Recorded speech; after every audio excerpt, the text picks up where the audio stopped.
Boxing Ego here. If you like this video, make sure you hit the like button and also subscribe to the channel and hit the bell icon on the top of your screen to get notified when the latest new content drops. What up, Fight World? It's your boy Ego, and I'm back with some more boxing. Make sure you guys like and subscribe. Now, I am a speaker of the truth on my channel, Boxing Ego. Ego as a person, as a staff, as a record label, and as a motherfucking crew. It's my duty, my civil duty, to be real and be honest with you. And I tell you guys just how I feel, just my thoughts.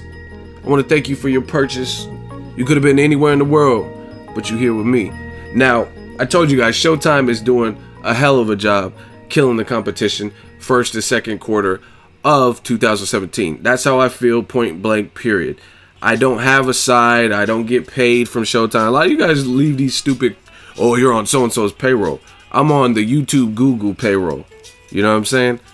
Period. I don't get paid from Showtime or HBO, or I'm not obligated to say anything. I just speak my mind, and Showtime's, they're doing a damn good job. So I want to break it down. You guys seen the title, Errol Spence, Keith Thurman. I told you guys in the previous video, they don't have a definitive date. It's all dependent on some kind of soccer game in Sheffield at that same venue, but it's going to be May 20th, May 27th. So May 20th, the weekend after that, or early June. But the fight is done, signed, sealed, delivered. Both guys know who they're facing next. Both guys are in their training camps preparing for Brook Spence. It's just the logistics have to be worked out as far as where or what date is going to happen in Sheffield. But it's a UK fight. Errol Spence has already been made aware that he has to travel. He was on the telecast for CBS, the Garcia Thurman telecast, along with Andre Berto and Sean Porter, who have a fight April 22nd, also at the Barclays, which is another welterweight fight. Now, why I think Showtime is killing in Al Heyman is because they're putting on massive cards, double, triple, quadruple headers, big names, big cards. And the card yesterday, Garcia Thurman, despite whatever you guys felt about the fight, it was free. You lose nothing. I mean, if you paid $79.95 or something for it, and then you're like, oh, I didn't like how Keith Thurman gave up the later portion of the rounds or this and that, that's fine. But you didn't pay an extra $70 from your normal cable bill to get that fight. It was on CBS, the parent company of Showtime. In addition, what Showtime is doing right now in the most stacked division in boxing, in my opinion, the welterweight division, is they are doing like basically a makeshift Super 6 welterweight tournament. I don't know if you guys have peeped that, but you have Keith Thurman and Danny Garcia, who just fought yesterday, right? We got an outcome. Keith Thurman, shout out to One Time. He was the winner of the fight, split decision, and that's one player. Now he unified. He has two belts. Danny Garcia has to go back to the drawing board, decide who he should fight next, things of that sort. Then in April, you have Andre Berto versus Sean Porter. I made a video about it last night after the fight and told you guys that's a WBC eliminator. We know who has the WBC belt because we watched the fight. If we're real boxing fans, Garcia Thurman won. He now has Garcia's old WBC belt. You know what I mean? It was a passing of the torch. So the winner of Berto and Porter would be the mandatory for Thurman's now newly received WBC belt. Then in addition, you have an IBF fight that's going to happen in May or June with Kell Brook and Errol Spence Jr. And Showtime actually got the rights for that fight. So that's a Showtime fight.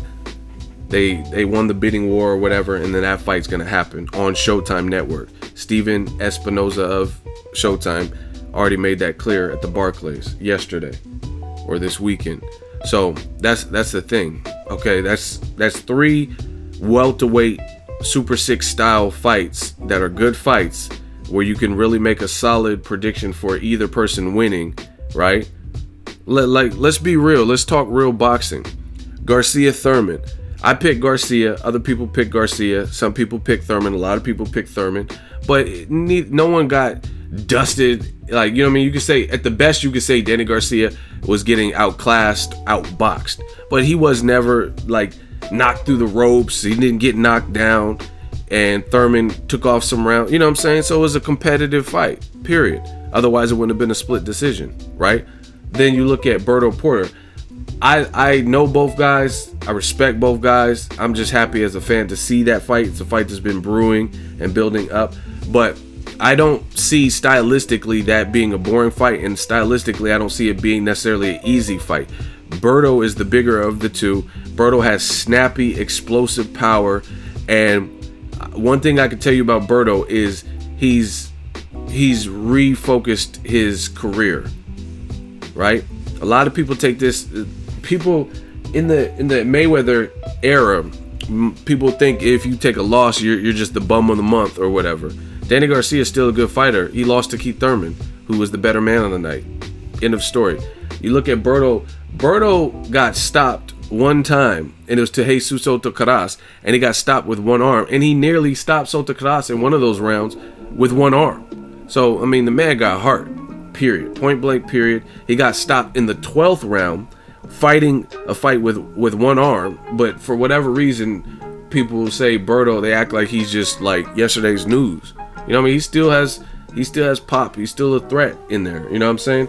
The Soto Caras fight. Is there anyone that really believes that Berto with two hands would have lost to Soto Caras? A guy who lost to Maidana, a guy who lost to Keith Thurman, got stopped by both of them, a guy who got stopped by Kama guy. You know what I mean? Does anyone really think Soto Caras at that particular point would have, even if he won, do you really think he would have stopped Berto? He didn't even stop a one-arm Berto until the 12th round.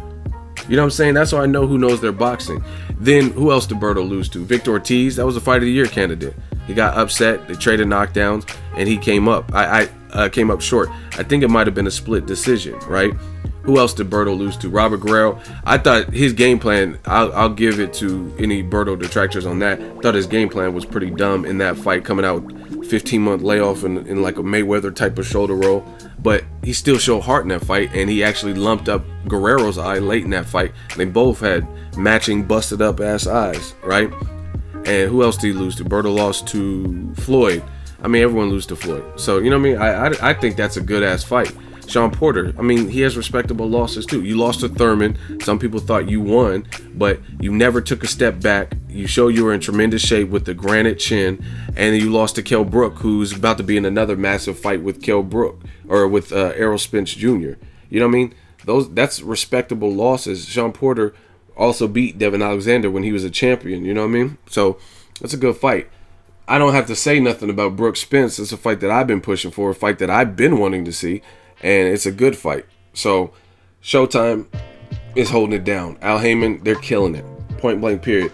In the words of 50 Cent, you gotta do something, baby. Go watch my show, Power, nigga. Effing vodka. Something special. And that's just how I see it. HBO got to do something, because they got David Lemieux, Curtis Stevens. That should be an explosive barn burner. I don't know if it's that meaningful. I don't think it's like an eliminator or anything. And what else do they have on regular HBO? They had the Miguel Berchelt versus Francisco Vargas, and Vargas got upset after a very tough schedule. But I mean, other than that, what have they had? I don't even know if the Gilberto Zordo Ramirez fight with Oscar Valdez and Shakur Stevenson, I'm not sure if that is going to be on HBO, or if Top Rank's going to try to promote it, because it's a pay-per-view. You know what I'm saying? And that's the other thing. You have Oscar Valdez, who's fighting a guy that Nicholas Walters beat as a pro, Miguel Mariaga. Gilberto Ramirez versus Max Bursek and Shakur Stevenson, and they're putting that on pay-per-view of some sort, either HBO or Top Rank pay-per-view. Versus on regular programming, you can watch Broner Granados, and that was a free preview weekend, so you could have watched it for free. They're doing Berto Porter on the regular Showtime package, so if you have Showtime, you could watch that particular fight. They just did Garcia Thurman, and they did that on free CBS. They did Porter Thurman last year on free TV. So you know what I mean? Showtime is killing it with their regular packaging, or sometimes even on free TV, like Garcia Thurman, their parent company. You get to watch good fights. You know what I mean? You're not having to pay for pay-per-view. Berto Porter, they could make that like a $50 pay-per-view if they wanted to really stretch it. They definitely could have made Garcia Thurman a pay-per-view because people wanted to see it. It set an attendance record for the Barclays. I think Danny Garcia has the number 1 and 2 fights. I think his fight with Zab Judah is number 2 now. It was the number 1 attended fight at the Barclays, but now the boxing attendance record goes to Garcia Thurman. So they're setting records. They're putting on good fights. Showtime is holding it down. I just call it how I see. They got Brook Spence, which is another fun-filled fight. What name a Brook Spence level fight that you really want to see that's on regular HBO? Not Canelo Chavez Jr., because that's HBO pay-per-view. Not Golovkin Jacobs, because that's a good fight, but it's on HBO pay-per-view. Name a Berto Porter or a Brook Spence type of fight that's on their regular HBO network. Just like those two fights I just named are on the regular Showtime programming. Showtime is clearly heading the torch. They're coming for the crown. They said the views and the numbers and the ratings are going to come once you put on the best fights. That's what they're doing. They have a mission statement, and it sounds like they're staying true to it. It really feels like HBO is almost like they have one foot out, one foot in the boxing business. They don't really seem like that's a big high priority for them, and that's judging by their programming. They were going to put Cotto Kirkland on HBO pay-per-view. Unfortunately, Kirkland got a nose injury, so the fight got canceled altogether, but they were going to charge us pay-per-view for that. That was a done deal, set in stone. And I don't care how much Cotto's getting paid or whatever. I mean, if the logistics of you paying Cotto means you have to put it on pay-per-view, then why not Cotto versus Erislandy Lara, or a fight that's probably more meaningful if you have to put Cotto on pay-per-view? You know what I'm saying? So let me know what you guys think. Brook Spence will be on Showtime. I'm not sure about Joshua Klitschko at the moment. Showtime and HBO are both bidding for that fight, as I told you. Let me know where that fight should land and what you think of Brook Spence, who wins. I like Errol Spence's demeanor. He was on the CBS telecast and he sounded ready. He knows he has to travel and he says he's bringing it back home. Let me know what you guys think of Brook Spence. It's going to be on Showtime. Drop it in the comment section. Make sure you share the video, like the video as always. Hate, comment, and subscribe. Till next video is Ego signing off. So if you enjoyed this video and want more content like this on the channel, you can show your appreciation by going to the PayPal donate button or the YouTube support button, and you can donate any amount that you feel is equivalent to the value of this video. Much more to come. Thank you guys for your support. Boxing Ego, the future of boxing.